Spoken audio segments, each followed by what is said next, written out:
గురు పౌర్ణమి special discussion కి స్వాగతం. గురువుకు సమాజంలో అత్యుత్తమ స్థానం ఇవ్వడం అనేది మన దేశ సంప్రదాయంలో అనాదిగా వస్తున్న ఆచారం. తల్లి, తండ్రి, గురువు, దైవమని జన్మనిచ్చిన తల్లిదండ్రుల తర్వాత స్థానం గురువుకు కల్పించి దైవం సైతం గురువు తర్వాతే అని చాటి చెప్పిన సంస్కృతి మనది. గురువును బ్రహ్మ, విష్ణు, మహేశ్వరునిగా పూజించడం అనేది ఆనవాయితీగా వస్తోంది. అజ్ఞానం అనే అంధకారాన్ని పోగొట్టి విజ్ఞాన జ్యోతులు వెలిగించే ఏకైక వ్యక్తి గురువే. విద్యాబుద్ధులు నేర్పి వికాసం వైపు నడిపించే మహోన్నత వ్యక్తి గురువు. ఆషాఢ మాసంలో వచ్చే పౌర్ణమిని గురు పౌర్ణమిగా నిర్వహించడం ఆచారం. వేదాలు రచించిన వ్యాసుడు జన్మించిన రోజే జగతిని జాగృతపరిచిన గురుదేవులను పూజించుకోవడమే గురు పౌర్ణమి విశిష్టత. గురు పౌర్ణమి నాడు ఏం చేయాలి, గురు పౌర్ణమి రోజు ఏ దేవుణ్ణి పూజించాలి, ఈ విషయాలు ఇప్పుడు తెలుసుకుందాం. మనతో పాటు జూమ్లో యాడ్ అవుతున్నారు ప్రముఖ ఆధ్యాత్మికవేత్తలు సాయి కుమార్ శర్మ గారు, అలాగే రేవూరి అనంత పద్మనాభరావు గారు. నమస్కారం అండి. నమస్కారం. గురుగారు, అంటే గురు పౌర్ణమి ఎందుకు జరుపుకోవాలి అనే ప్రశ్నకు మీరు ఏం చెప్తారు? అలాగే గురు పరంపర వ్యవస్థ గురించి ఒకసారి అందరికి ఒకసారి అర్థమయ్యేలాగా ఒకసారి చెప్తారా? అలాగేనమ్మా. సాయిరామమ్మ, అట్లాగే ఎన్టీవీ చూస్తున్నటువంటి ఎన్టీవీ ప్రేక్షకులందరికీ కూడా గురు పౌర్ణమి శుభాకాంక్షలు. ఇందాకే మీరు చెప్పారు, గురు పౌర్ణమి అంటే వ్యాస పూర్ణం, అంటే వ్యాసుని యొక్క జన్మరోజు, అంటే జన్మించిన రోజున గురు పౌర్ణమి జరుపుకుంటారు. అట్లాగే అది కాలాంతరంలో సాయి భక్తులు సాయిని గురువుగా ఎంచుకొని ఆ రోజున సాయికి చేసేటువంటి సత్కార సేవ గురు పౌర్ణమి. అట్లాగే ఇంకొక ప్రత్యేకత ఏంటంటే, సాయి ఆయన జీవించి ఉన్నప్పుడు స్వయంగా చెప్పినటువంటి ఒక పూజ ఈ గురు పౌర్ణమి అన్నమాట. ఒక స్తంభాన్ని చూపించి ఆ స్తంభం దగ్గర పూజ చేసుకోండి, ఈ రోజు గురు పౌర్ణమి అని చెప్పారు. అట్లా ఆ సాయి భక్తులు అప్పటి నుంచి కూడా ఈ గురు పౌర్ణమి ప్రత్యేకంగా చేసుకుంటున్నారు. గురు పరంపరలో దత్తాత్రేయుడు, దక్షిణామూర్తి, ఇట్లా ఆ దత్తాత్రేయుడు అంశంలో నుంచి వచ్చిన ఒక అంశ సాయిబాబాగా ఆ భక్తులు భావించి ఈ రోజున ఈ గురు పౌర్ణమి జరుపుకుంటారు. అంటే ముందుగా మనం తల్లి తండ్రులకి మొదటగా ఈ గురు పౌర్ణమి రోజున ప్రత్యేకంగా మొట్టమొదటిసారి చేయవలసిన పూజ తల్లిదండ్రులు, ఆ తర్వాత గురువు, ఆ తర్వాత దైవం. అట్లాగే బాబాని దైవంగా గురువుగా ఎంచుకున్న భక్తులు ఆయన్ని ఈ రోజున తమకి చేతనైన దాంట్లో పంచామృతాలతో గాని, అష్టోత్తరాలతో గాని, ఇట్లా పళ్ళ పుష్పాలతో అర్చిస్తూ ఆయన యొక్క ఆశీస్సులు తీసుకొని వాళ్ళకి, వాళ్ళ కుటుంబాలకి మంచి తమ పిల్లలకి విద్యాబుద్ధులు రావాలని చెప్పి గురు పౌర్ణమి రోజున ప్రత్యేకంగా వెళ్ళి పూజలు చేస్తుంటారు. అట్లాగే ఈ యొక్క ఆరోగ్యం కోసం ఈసారి గురు పౌర్ణమి ఆదివారం వచ్చింది కాబట్టి, ఆదివారం రవికి ప్రత్యేకం కాబట్టి ఆ యొక్క సూర్య భగవానుడు ఆశీస్సులు, ఆయన గురువే. ఇట్లా అందరూ గురువులు ఈ ఆదివారం కలిసి వచ్చినందువల్ల భక్తులందరూ కూడా ఆ సాయినాథుని ప్రార్థిస్తున్నారు, పూజలు చేస్తున్నారు. చక్కగా ఎవరికి తోచినట్లుగా వాళ్ళుగా గంగాజలంతో, పంచామృతాలతో, ఫల పుష్పాదులతో ఆయన్ని పూజిస్తూ ఆయన ఒక ఆశీస్సులు తీసుకుంటున్నారు. ఇట్లా ఈ గురు పౌర్ణమి చాలా విశేషంగా జరుపుకుంటూ గురువు యొక్క ఆశీస్సులు తీసుకుంటున్నారు. ఓకే, అనంత పద్మనాభరావు గారు, మీరు చెప్పండి. అంటే గురు పౌర్ణమికి ఉన్న ప్రత్యేకత గురించి చెప్పారు. అంటే ఒక జీవితం, ఒక మనిషి జీవితం కొనసాగాలి అంటే గురువు తప్పనిసరిగా ఉండాలా? అంటే ఇప్పుడు కూడా సాయిబాబాని గురువుగా భావించాలా? అసలు ఎలా ఉండాలి? గురుర్ బ్రహ్మ గురుర్ విష్ణు గురుర్దేవో మహేశ్వర గురు సాక్షాత్ పరం బ్రహ్మ తస్మై శ్రీ గురవే నమః. ఈ గురు పౌర్ణమి అనేది విశిష్టమైనటువంటి సంప్రదాయబద్ధంగా ఆషాఢ శుద్ధ పౌర్ణమి నాడు మనం జరుపుకుంటూ ఉన్నటువంటి ఒక పర్వదినం. ఈరోజు ప్రత్యేకించి 21 జూలై 2024 సంవత్సరంలో గ్రహ సంపత్తిని గారి మనం చూస్తే అరుదైన గ్రహాల యొక్క కలయిక మనకు కనిపిస్తూ ఉన్నది. రవి, బుధ, శుక్రుడు కర్కాటక రాశిలో ఉన్నారు. గురుడు, కుజుడు వృషభ రాశిలో ఉన్నారు. ఇది చాలా అద్భుతమైనటువంటి అరుదైనటువంటి ఒక విశేషంగా మనం చెప్పుకోవాలి. ఈరోజు వ్యాస భగవానుడు సాక్షాత్తు జన్మించినటువంటి వాడు. ఆ జన్మదినం కావటం వల్ల ఆషాఢ పౌర్ణమి రోజు మనం అందరం కూడా గురు పూర్ణిమగా, వ్యాస పూర్ణిమగా కూడా మనం జరుపుకుంటూ ఉన్నాం. ఆ వ్యాసుడు ఎవరో కాదు, త్రిమూర్తాత్మకమైనటువంటి వాడు. సాక్షాత్తు బ్రహ్మదేవుని వంటి వాడు. ఒకే ముఖంతో జన్మించినటువంటి బ్రహ్మదేవుడు అని చెప్పవచ్చు. లేదా మూడో కంటి నొసట మీద దాచిపెట్టుకుని పరమశివుడుగా జన్మించినటువంటి అతనుగా చెప్పవచ్చు. 2 చేతులతో తిరుగుతున్న చతుర్భుజుడైనటువంటి పరమ విష్ణువుగా మనం భావించవచ్చు. అందుకనే అలాంటి వ్యాసమునిని వ్యాస భగవానుడు అని చెప్పి వేదరాశిని విభజించినటువంటి వాడు కావటం వల్ల వేదవ్యాసుడని మనం చెప్పుకుంటూ ఉన్నాం. ఆ వేదవ్యాసుని గురించి భారతంలో ఏమని చెప్పారు అంటే, వేదజ్ఞుండు, త్రిలోకవేది, నిర్వేదుండు, అప్రతిమ ప్రభావుండు వ్యాసుండు అన్నారు. అందుకనే వ్యాసుడిని తొలి గురువుగా చెప్తారు. వ్యాస జననం జరిగినటువంటి ఈరోజు మనం గురు పూర్ణిమగా మనకు సంబంధించిన గురువులందరినీ కూడా చెప్పుకుంటున్నాం. ఆ సాయి భగవానుడు కావచ్చు, లేదా మనకు సాక్షాత్తు విద్యను బోధించినటువంటి గురువు కూడా కావచ్చు. అవతార పురుషులకు కూడా గురువు ఉన్నాడు అనే విషయం మనం మర్చిపోకూడదు. శ్రీరామచంద్రమూర్తి జన్మిస్తే ఆయనకు వశిష్ఠుడు గురువు అయ్యాడు. ఆ తరువాత విశ్వామిత్రుడు గురువుగా ఆయనను యాగ సంరక్షణ కోసం తీసుకుని వెళ్ళి సీతారామ కళ్యాణాన్ని జరిపించాడు. శ్రీకృష్ణ భగవానుడికి సాందీపని గురువుగా ఉన్నారు. అయితే ఎవరు ఈ గురువులు? ఈ గురువుల వల్ల మనకు ఏమిటి ప్రయోజనం అంటే, ఆధ్యాత్మిక జ్ఞాన సంపాదనకు వీరు మనకు ఉపయోగపడుతూ ఉంటారు. కలియుగంలో వేదవ్యాసుడు మనకు భగవద్గీతను, అటు విష్ణు పారాయణాన్ని, సహస్రనామావళిని కూడా మనకు ఏర్పాటు చేసినటువంటి మహానుభావుడు. అందుకనే వేమన గారు చెప్పారు, అయ్యా నీకు కాగుణింతం చెప్పేటువంటి వాడే కాదు గురువు, కారు కారు గురువు కాగుణింతము చెప్ప, శాస్త్రసారమును చదివి చెప్ప, ముక్తి చూపు ముక్తి దారి చూపు, మూలంబు గురువురా విశ్వదాభిరామ వినురవేమ. అందుకనే మనకు ఉపనయన సంస్కారం అనేది చాలా ముఖ్యం. అప్పుడు కూడా గురువు గారి ద్వారానే గాయత్రి మంత్రోపదేశాన్ని చెప్తారు. మంత్రోపదేశం చేసేటువంటి గురువులు కూడా హస్తమస్తక సంయోగం ద్వారా ఆ గురు పరంపరలో వచ్చినటువంటి శిష్యుల్ని ఆరాధిస్తూ ఉంటారు. బోధ గురువులు ఉన్నారు, బాధ గురువులు కూడా ఉన్నారు. అందుకనే చెప్తారు, గురు మధ్యే స్థితం విశ్వం, విశ్వమధ్యే స్థితో గురు, విశ్వరూపో విరూపోసౌ, తస్మై శ్రీ గురవే నమః. అయ్యా ఏమిటి దీని భావం? విశ్వమంతా కూడా గురువులోనే ఉంది. గురువు విశ్వమంతా కూడా ఉన్నాడు. అందువలన సాకార విశ్వరూపుడు, నిరాకార బ్రహ్మము అయినటువంటి ఆ గురువుకు నమస్కారం చేస్తున్నాను అని మనం చెప్తున్నాం. సృష్టిలో మానవ, దానవ, దేవ, యక్ష, గరుడ, గంధర్వ, కిన్నర, కింపార్షదుల అందరికీ కూడా భగవంతుడు అనుగ్రహించినటువంటి వ్యక్తి ఆ గురువు. అతడు మనకు ప్రత్యక్షంగా కనిపిస్తూ ఉంటాడు. అతడు దేవాదిదేవుడు అయినటువంటి వాడు, పరాత్పరుడు. గురుభక్తి వంటబట్టకపోతే మనం ఎంత చదువుకున్నా కూడా ప్రయోజనం లేదు. వేదశాస్త్ర పురాణాలు వీటన్నిటి వల్ల కూడా ఇతిహాసాలలో కూడా ఉండేది ఏమి చెబుతూ ఉన్నారు అంటే, ఆ పరిజ్ఞానాన్ని మనం పొందటానికి, మంత్రాది యంత్ర విద్యలను కూడా పరిచయం చేసుకోవటానికి మనం గురువు గారిని ఆధారంగా తీసుకోవాలి. అందుకనే సనాతన ధర్మంలో, భారతదేశంలో వైజ్ఞానిక, సాంస్కృతిక, ఆధ్యాత్మిక వైభవంతో విశ్వవేదికల మీద మనం ప్రతిష్ఠించబడుతూ ఉన్నాము అంటే అది గురువు గారి యొక్క కటాక్షం వల్లనే. వివేకానందుడు చికాగో నగరంలో ఉపన్యాసాన్ని ఇచ్చాడు అంటే ఆ రామకృష్ణ పరమహంస గురువు గారు అయినటువంటి ఆయన యొక్క అనుగ్రహం వల్లే. ఈ గురు పరంపర అనేది మన దేశంలోనే ఉంది. అంతకుముందు గురుకులాలు ఉండేవి, గురుకుల విద్య నేర్చుకునేవారు. సాందీపని వద్ద బలరామకృష్ణులు ఇద్దరు కూడా చిన్నతనంలో గురుకుల విద్యను నేర్చుకున్నారు. ఇక భారతంలోకి వెళితే ద్రోణాచార్యుల వారు మొత్తం కౌరవ పాండవులకు అందరికీ కూడా గురువుగా భాషించాడు ఆయన.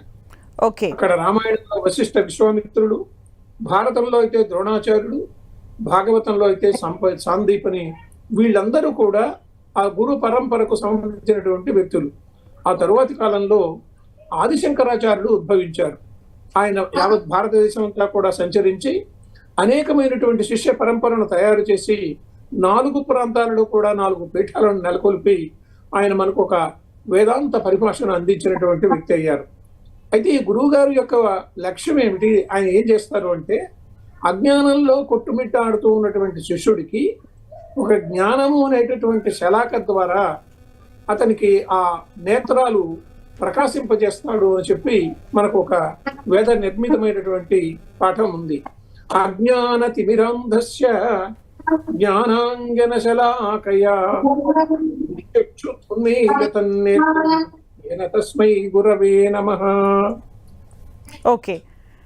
ఈ విషయాలు మనం ఆ గురు పరంపర రోజు, గురువు గారిని గురించి ధ్యానించుకునేటువంటి రోజు మనం గమనించవలసినటువంటి విషయాలు. ఓకే గురుగారు, మనం ఒకసారి సాయి కుమార్ శర్మ గారి దగ్గరికి వెళ్దాం. సాయి కుమార్ శర్మ గారు, మీరు చెప్పండి, అంటే ఇప్పటి వరకు కూడా మనకు పద్మనాభరావు గారు చెప్పిన దాని ప్రకారం అప్పట్లో జ్ఞానాన్ని తొలగించి విద్యను నేర్పించిన వాళ్ళని, అంటే ఫిజికల్గా భౌతికంగా కనిపించిన వాళ్ళని గురువుగా భావించేవాళ్ళు. కానీ ఈ రోజుల్లో కేవలం దైవంగా భావిస్తున్నారు, దేవాలయాలకు వెళ్తున్నారు, పూజిస్తున్నారు. వాళ్ళకి నిజంగా విద్యను బోధించిన వాళ్ళందరినీ కూడా గురువుగా భావించి గురు పౌర్ణమి రోజు విష్ చేసే సంప్రదాయం కనిపిస్తోందా ఈ రోజుల్లో? పెద్దలు చాలా బాగా చెప్పారు గురువు గురించి. ఆయన చెప్పిన దాంట్లో ప్రతిదీ కూడా నేర్చుకోవాల్సి ఉంటుంది. అంటే మనకి ఎంత ఉన్నా కూడా గురువు అనే ఒక శక్తి లేకపోతే చీకట్లో మనం కొట్టుమిట్టాడుతూ ఉంటాం. ఆ దారి చూపించేదే గురువు. ఆ గురువుకి కూడా సేవ. బాబా ఏం చెప్తారంటే శ్రద్ధ సబూరితో సేవ చేయాలి.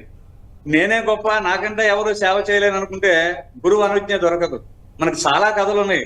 దత్తాత్రేయుని యొక్క గురు చరిత్రలో గురువు పెట్టేటువంటి పరీక్షలు చాలా ఉన్నాయి. ఎంతమంది శిష్యులున్నా ఆ గురువు పెట్టేటువంటి పరీక్షల్లో నెగ్గిన వారు ఉత్తమ శిష్యులు. మరి అట్లా గురువు అనుగ్రహం దొరకాలంటే చాలా కష్టపడాలి. ఆ కష్టము ఏ సేవ అయినా సరే, గురువు ఏ సేవ చెప్తే ఆ సేవ చేయాలి. ఆ సేవ చేసుకొని ఆ మార్గం ద్వారా గురువు యొక్క ఆశీస్సులు పొందినట్లయితే ఆ మనిషి గాని చక్కగా జీవితంలో అభివృద్ధి చెందుతూ ముందుకు వెళతారు. మొట్టమొదటి ఇందాక అనుకున్నట్లు తల్లిదండ్రులు మొదట గురువులు. తండ్రి ఆయన లేదే మనకి గురువే లేరు. ఆయన తర్వాత ఆధ్యాత్మికమైనటువంటి గురువు. ఎవరు ఏ రకాలుగా పూజించినా కూడా మేధా దక్షిణామూర్తి, దత్తాత్రేయుడు, మరి ఆయన అంశాలు ఉన్నటువంటి బాబా. ఇట్లా ఈ గురు పౌర్ణమి రోజున చక్కగా ప్రతి ఒక్కరు కూడా వెళ్ళి గురు సేవలో పాల్గొనాలి. అంటే మనకు విద్య నేర్పిన గురువు దగ్గర ఉంటే మరి ఆయన కూడా సత్కరించుకోవాలి. తల్లిదండ్రులను సత్కరించుకొని, మన విద్య నేర్పిన గురువుని సత్కరించుకొని వారి ఆశీర్వాదం తీసుకోవాలి. ఈ రోజున ప్రత్యేకంగా తల్లిదండ్రులకి పాద పూజ చేసుకొని మరి గురువు ఆశీస్సులు తీసుకొని, అయ్యా గురువు గారు మీ యొక్క ఆశీర్వాదంతో నేను ఇంతటి వాడిని అయ్యాను అని చెప్పి కృతజ్ఞతగా గురువుకి చేసుకునేది ఈ రోజున, ఆషాఢ పున్నమి రోజున. ఇంతటి విశిష్టమైనటువంటి ఆషాఢ పున్నమి అంటే గురు పౌర్ణమి మనం గురువుకి సేవ చేసుకుంటూ చక్కగా మీ ద్వారా, మీ ఎన్టీవీ ద్వారా భక్తులందరికీ కూడా వారు ఎక్కడ చేయనివ్వండి, ఏ పూజ చేయనివ్వండి, ఏ రూపంలో కొలవనివ్వండి, గురువుని కొలుస్తున్న ప్రతి ఒక్కరికి కూడా ఆ గురువు యొక్క ఆశీస్సులు ఉండాలని చెప్పి నేను మనస్ఫూర్తిగా కోరుకుంటున్నాను.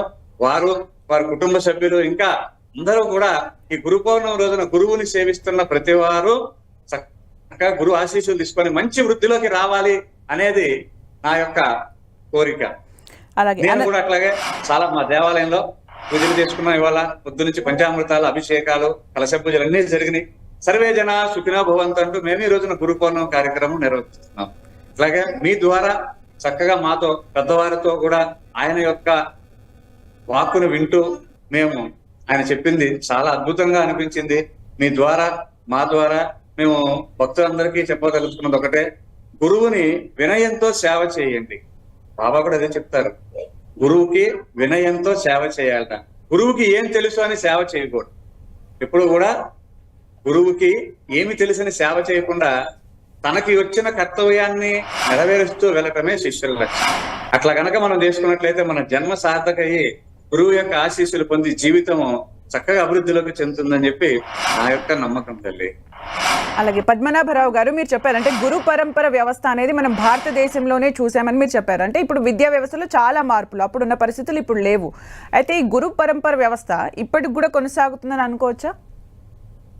ఇంతకుముందు గురుకుల విద్య నేర్పించేటువంటి గురువులు తమ ఆశ్రమంలోనే శిష్యులను పెట్టుకుని ఆ శిష్యులకు భోజన భాజనాదులన్నీ కూడా అందిస్తూ ఆ శాస్త్రాలన్నిటిని కూడా నేర్పిస్తూ వచ్చారు.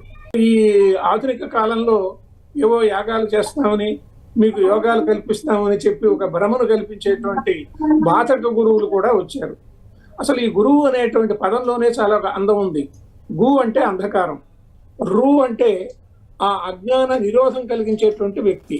అంటే మనలో ఉండేటువంటి అంధకారాన్ని తొలగించి జ్ఞానాన్ని ప్రసాదించేటువంటి గురువే ఆ గురువు. సాయి కుమార్ శర్మ గారు కూడా చెప్పారు, అద్భుతంగా చెప్పారు. అందుకనే మనం గురు బ్రహ్మ, గురు విష్ణు, గురుదేవో మహేశ్వర అని చెప్పి ఆ గురువును మనం చెప్పుకుంటూ ఉన్నాం. ఈ గురువులు రకరకాల గురువులు ఉన్నారు. సూచక గురువు అంటే మనకు చదువు చెప్తారు, ప్రాథమిక విద్య నేర్పించినటువంటి వారు కావచ్చు, మాధ్యమిక విద్య నేర్పించినటువంటి వారు. వాచక గురువు ఉంటారు, ఆశ్రమ ధర్మం లాంటి సంప్రదాయ ధర్మాలను వివరించి చెప్పేటువంటి వారు పీఠాధిపతులైనటువంటి వారు ఆశ్రమ గురువులు. బోధక గురువులు ఉంటారు. మనం ఏదైనా ఒక మంత్రోపదేశం కోసరంగా ఆ గురువు గారి దగ్గరికి వెళితే ఆయన హస్తమస్తక సంయోగంతో మనకు ఆ గురుపదేశాన్ని, మంత్రోపదేశాన్ని చెప్తారు. వీరిని వశీకరణ లాంటి ప్రయోగాలను నేర్పించే గురువులు కూడా కొంతమంది ఉన్నారు. వారిని నిషిద్ధ గురువులు అంటారు. అంటే పాతకాలంలో ఎవరినైనా కూడా ఒక వ్యక్తిని వశం చేసుకోవాలన్నా, ఆ వ్యక్తికి ఏదైనా నాశనం కలిగించాలన్నా కూడా శత్రుపక్షంగా ఉంటూ గురువు గారి ద్వారా ఒక మంత్రాన్ని నేర్చుకుని చేసేవాళ్ళు కూడా ఉన్నారు. ఈ విషయాన్ని మనం గుర్తుపెట్టుకుని వారిని నిషిద్ధ గురువులు అన్నాం. అలా కాకుండా విహిత గురువులు అని కూడా ఉన్నారు. లౌకికమైనటువంటి భోగాలు, ఇతరమైనటువంటి వ్యక్తుల మీద ఉండేటువంటి విరక్తిని కలిగించి నీకు జీవిత లక్ష్యాన్ని నేర్పిస్తారు. నాయన, నువ్వు సరైన మార్గంలో నడుచుకో.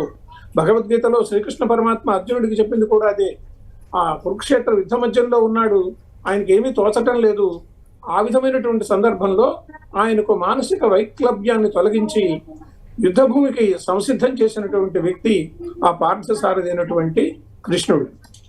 ఇక జీవ బ్రహ్మ ఐక్యాన్ని, దానికి సంబంధించినటువంటి ఆధ్యాత్మిక అంశాలను చెప్పేటువంటి ఆయన కారణ గురువు.